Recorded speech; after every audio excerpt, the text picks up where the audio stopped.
There's a good reason that most of the goings-on in the pointy end of the airplane are so seemingly shrouded in mystery.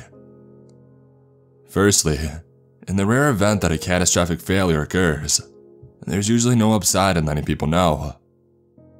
Yes, your safety may be marginally impacted overall, but simply put, informing the nice folks in the back we lost one of our hydraulic systems, and are just a few faulty valves from being uncontrollable, doesn't seem to inspire the calmness we generally aspire to, at least in my experience.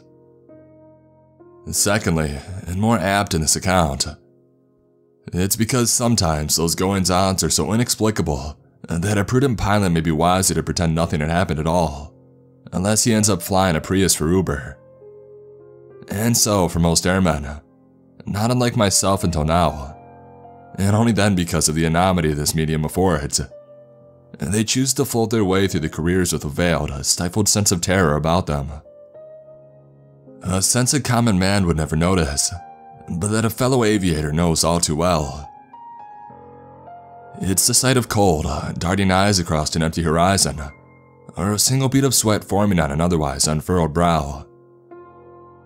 It's not abject terror, never. It's the sound of an overly calm announcement from the captain, after a spot of turbulence, or a cold, calculated nod between crew members, as they both look to one another to affirm they're really seeing whatever that is out there. And a nod is all it'll be too. Otherwise, the discussion might end up on the cockpit voice recorder. This account lifts the veil so carefully placed over these phenomena so that maybe we might shed light on what's going on out there. I, for one, would surely like to know. And so, I've just put my feet up in my den after having returned from Hawaii, which was my last trip in the business. And the first duty that I prescribe myself in my newfound retirement is to pour myself a large glass of my favorite brown-colored drink and to spill my proverbial guts out. May 7th, 1982. An emergency diversion to the Azores. For those who aren't aware, the Azores are an archipelago about 800 miles west of Portugal. Throughout aviation's brief history, the islands have proven to be an invaluable fuel stop for aircraft hopping from the States to Europe. As technology progressed and fuel endurance increased, these fuel stops are no longer necessary as contemporary jet aircraft could offer non-stop flights. In the 80s, any flight stopping over in the Azores was likely because of a fuel emergency that developed en route. In late spring 1982, myself, a first officer, and a captain known only to me then as Captain Aham, owing mostly to his considerable size, were flying a Lockheed L-1011 TriStar from Atlanta to Lisbon. The evening's prior weather forecast foretold dense fog the next morning, and unsurprisingly, a thick solid blanket floated over the airport as we prepared the TriStar for departure. Captain Aham, for his incredible size, proved to be a nimble enough fellow, moving effortlessly through the TriStar's cramped cockpit. His round bullish shoulders seemed almost to offset his bulbous gut, while both contrasted his sharp, diminutive tone. What I did not know then, being inexperienced, was that Captain Aham was the most bid-afforded captain in Atlanta, which, simply put, meant nobody wanted to fly with him. And after the first few minutes of preparations alongside him, I had immediately discovered why. The man was a slob. After no longer than 10 minutes, he had strewn his things across both sides of the cockpit and managed to get mayonnaise from his sandwich all over the radio controls. Needless to say, I had already resigned myself to 4 days of torment as we climbed through the gray soup and soared northeastward. Much to my relief, after a few hours of flying and quite a few snacks, the man became pleasant enough. We talked of our families and aspirations, meandering about through the usual getting to know each other. This process is delicate among pilots, and for a young first officer, it's not unlike being locked in an elevator with your boss for days at a time. It's a ritual almost, and any crew member wholly uninterested in his crewmate is not long for the profession. Jeff Dunkirk, who I later came to know Captain Aham as, was a second-generation immigrant from Scottish descent. He worked hard, had a family, and had absolutely no desire to end up at the bottom of the ocean due to a fuel leak in the number 1 engine. Unfortunately for us, that was the circumstance that we found ourselves in, and even more, we hadn't discovered the leak until it was far too late to turn back towards Atlanta. 11 minutes after I detected the leak, the number 1 engine flamed out, and we began drifting downwards towards the icy blue maw below us. "Find me a fix to Azores," Captain Dunkirk said, "and it looks like you better make it snappy." "About 110 heading will do it," I said, but we weren't going to make it. They're over 400 miles away. The leak had been partially pernicious, as it had gone so long undetected. Jets can be smart, but all too often, they are dumb. Normally when one engine burns or leaks fuel more quickly than the others, fuel is automatically transferred across tanks to balance the aircraft. In our case, the transfer pumps had been running for nearly the entire flight, dutifully balancing our aircraft and pumping our precious fuel overboard.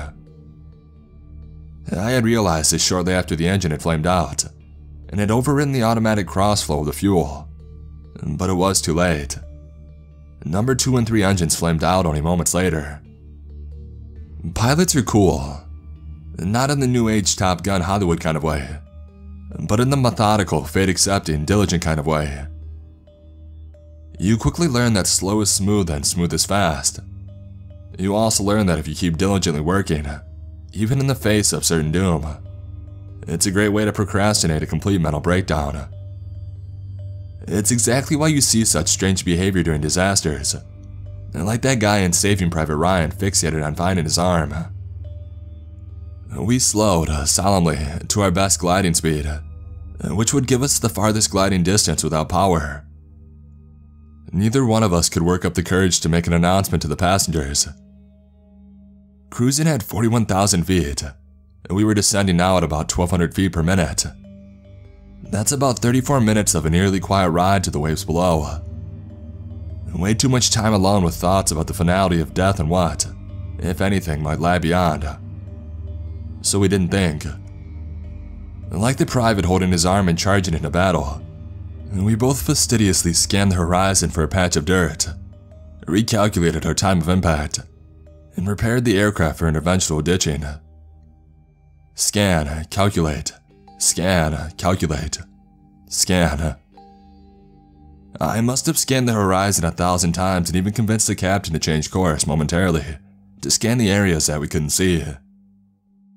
And then descending through 10,000 feet and with 8 minutes and 18 seconds left to impact, I saw the impossible.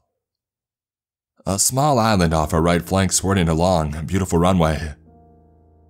It was well within our gliding range. With an appreciation for life only those who have faced certain unavoidable death have experienced, we banked the TriStar towards the island and made our gliding approach.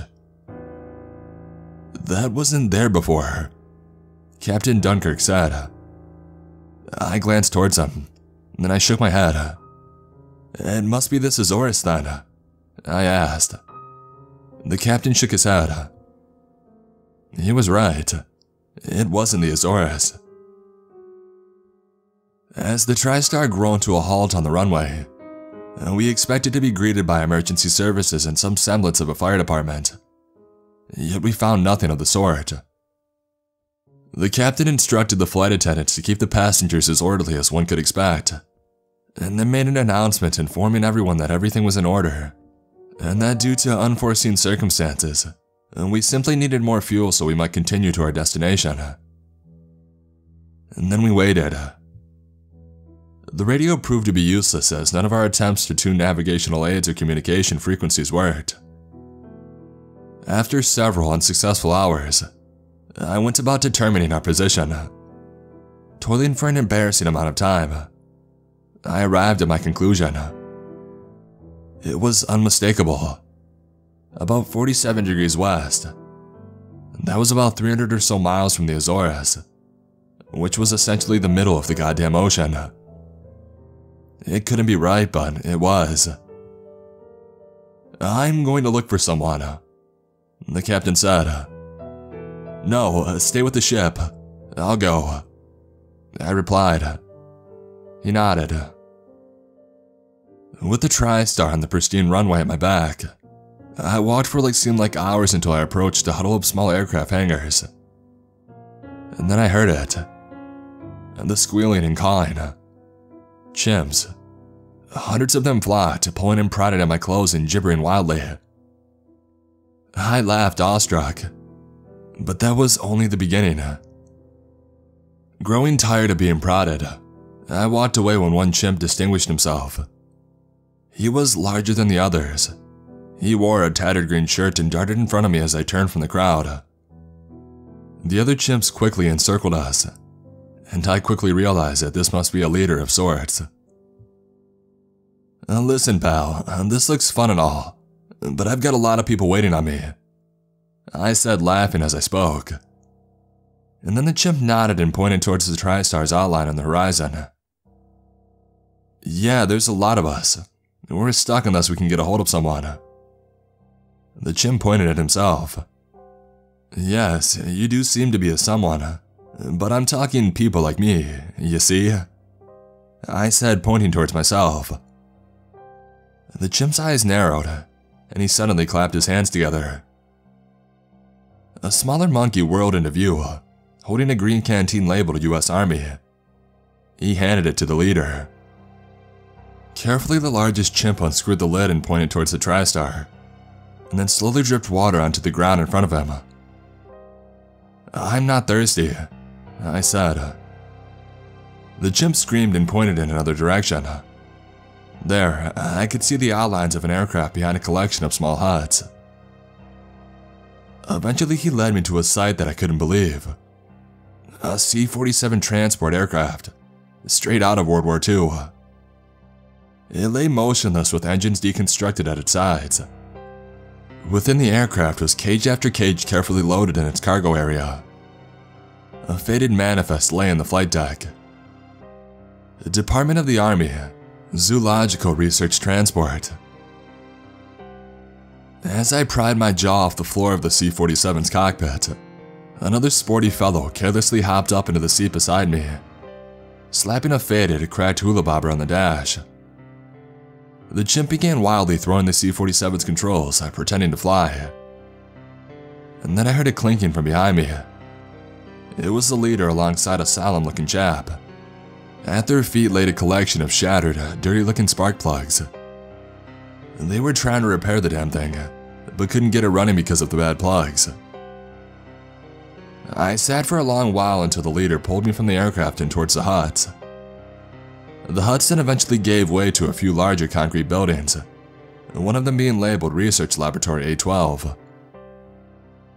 Thinking they wanted me to go inside, I walked toward it, but the leader became agitated and pulled me away, leading me towards the opposite end of the building. As we crested the building's flank, it came into view. Lo and behold, a 3,000-gallon avgas tanker, a white star painted on its side. Apparently Uncle Sam had plans of coming and going. I jumped in the tanker, but I was quickly stopped by a chimp with whom I had not been introduced. Despite this, he had no qualms about showing me who was in charge and insisted on driving. At that rate, who was I to argue? As we drove, the TriStar's hulking frame grew closer on the horizon, and before long, the fuel tanker, the leader, and a few of his companions were situated under our jet's wing. I motioned for them to wait, and just as I turned towards the cabin door, I heard him. "What the hell is this?" Captain Dunkirk said as he climbed down the aircraft. But there was no explanation, not really. There was the objective truth of what was happening, and there was all we had to know about the world previously crashing down around our ears. This happened several times during my airline career, and each time was just as jarring as the last. After the shock of what I had seen, the captain went back to the flight deck and ordered the attendants to ensure all the side windows of the aircraft were closed, Nobody was to see half a dozen chimps gravity-feeding 40-year-old abgas into the wings of our TriStar. Boy, that would have been a great Polaroid. As the last of the remaining fuel drained from the tank, the gravity of the situation struck me. The smaller monkey, who had before shown such delight in manipulating the C-47's controls, had slung his arm over the leader, while the other chimps sulked in the fueler.